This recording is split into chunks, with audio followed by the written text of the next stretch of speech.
I feel like this is going to be a super popular video because everyone wants to know how to do sleep training and how to avoid the mistakes. So if you're watching this, welcome. My name is Jensine. I'm a certified pediatric sleep consultant and certified postpartum doula. I'm also a mom of 3 who takes the sleep behind science and real life strategies to pair them together to give you the best chance possible to help your child sleep through the night. So today we're going to be talking about the 5 most common mistakes that parents make while sleep training and what to do to avoid them so they don't happen to you. So let's just dive right into it because I know that you want to know, like, what am I doing and what should I be avoiding? So the first thing is not having a plan. There are so many families that come to me to work one-to-one that have said, we started sleep training and it's not really going well. And the first thing I always say is, okay, what did you do? What method did you use to sleep train? They're like, oh, I don't really know. We just kind of like went for it and like did something. So we need to have a plan. It's kind of like, trying to think of a good metaphor for this, but it's like you're going on a road trip, but you have a very specific destination that you want to reach, but you don't have a map.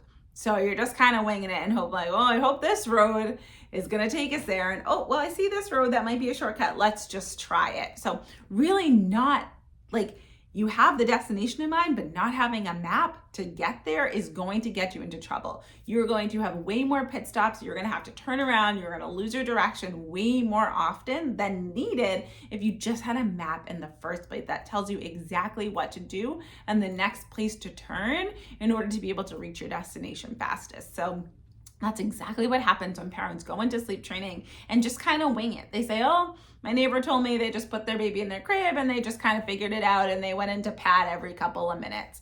No, that is not a plan. We need a step-by-step. If baby this, then I this. For really most situations, because inevitably one of those situations is going to come up and you don't want to be scrambling trying to figure it out because your baby is going to do something, then your neighbor's baby did, then your niece or nephew did. It's all different. So you really just need to have a plan. If this happens, then I will know to do this. You can create that plan on your own. You can get a little bit of help through like a DIY course. That's something that I offer on my website, and it should be down below in the description of exactly how to get that course. Or if you want a really tailored specific to your child, I also do one-to-one with clients where I create an individualized sleep plan for you. So you can do it yourself or you can have someone do it for you, but having a plan is absolutely essential. That is not a step to skip.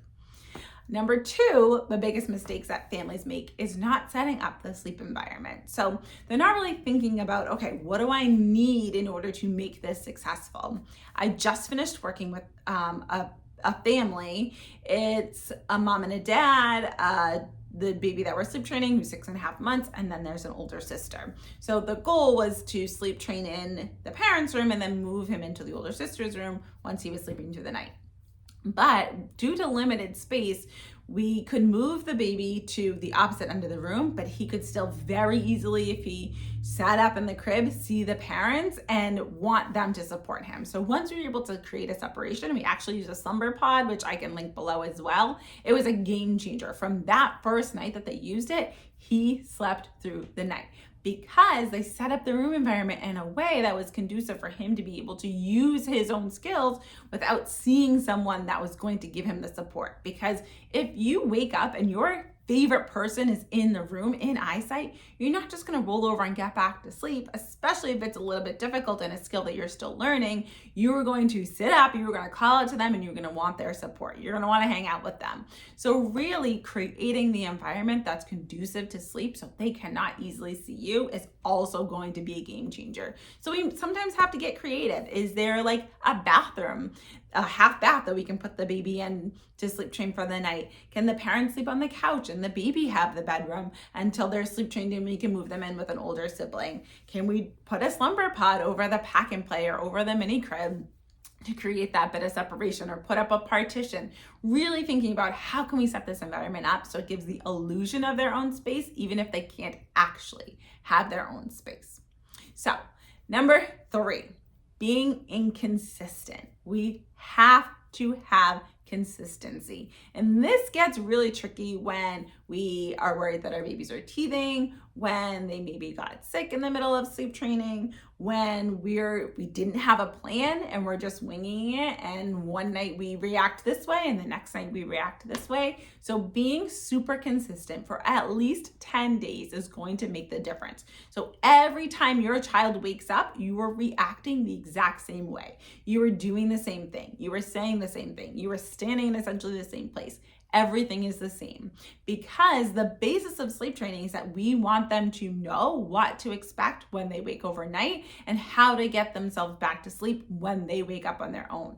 But if sometimes we come in and we hold them and we rock them for an hour to put them back to sleep, and sometimes we come in, we just pat them 3 times and walk out, it's going to be very confusing to them. They're not going to know what to expect, and they're actually going to wake up more, because sometimes they get that pick up and rock, and that's really fun and that's really cool, and I want that. So it's worth it for me to wake up, because that might happen this time. It didn't happen last time, but it might happen this time. So I'm gonna try again for it.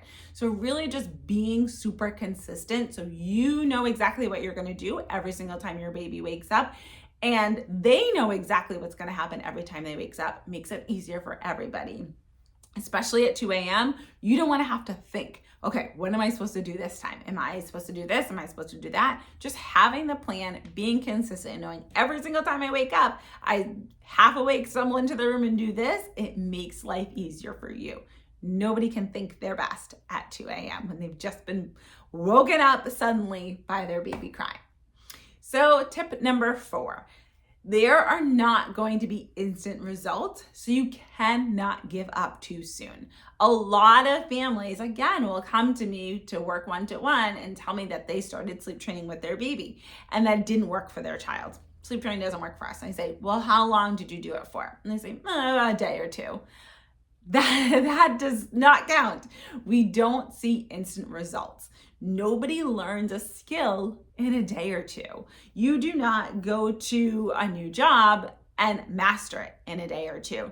You do not go and learn like how to be an electrician, how to work with wood, how to build a house in 2 days. So your baby is not going to learn these skills in 2 days either. So again, back to what I was saying earlier, 10 days is the minimum amount of time that we give something before we decide that it's not working. And usually in that 10 days, you're going to make a tweak, you're going to reach out to someone for help, you're going to find something that you can change, something very small typically, that's going to make all the difference. But we have to give it that 10-day college try to be able to know, is this actually working for us or not? And like I said, in that 10 days, something is going to happen and it is going to change. It is going to turn around, it's going to work. So please, please, please don't expect instant results. It's going to take a little bit of time, a couple of days.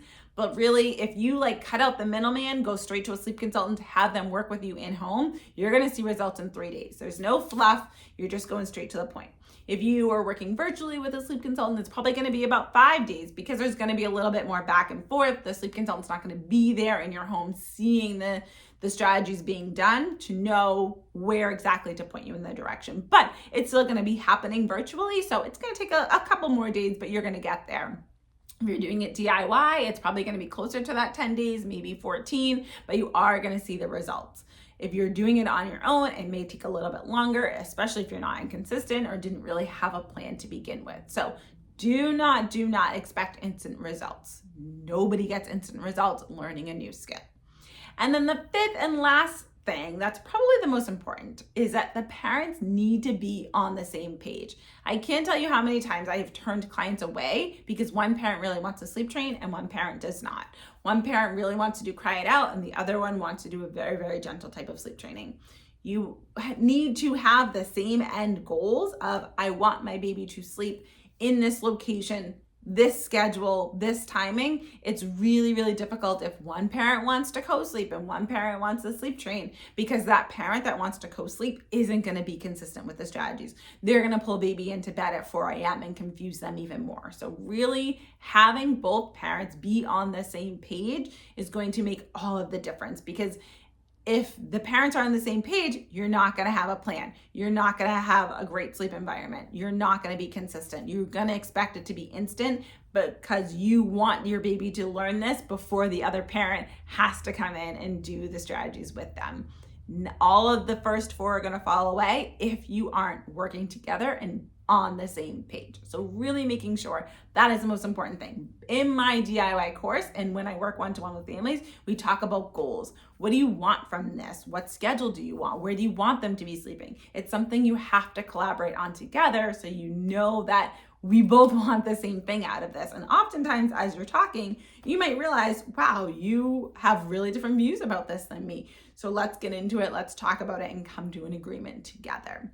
So if you know that you are doing any of these things, all you have to do is comment podcast in the comments. I'm going to send you the link to my secret podcast. It's completely free. It's about 7 episodes and it's going to walk you through exactly how to get started so that you can find sleep training success and avoid all of the pitfalls that I just discussed. So again, all you have to do is comment podcast and I will send you the link to that and I will see you in my next video.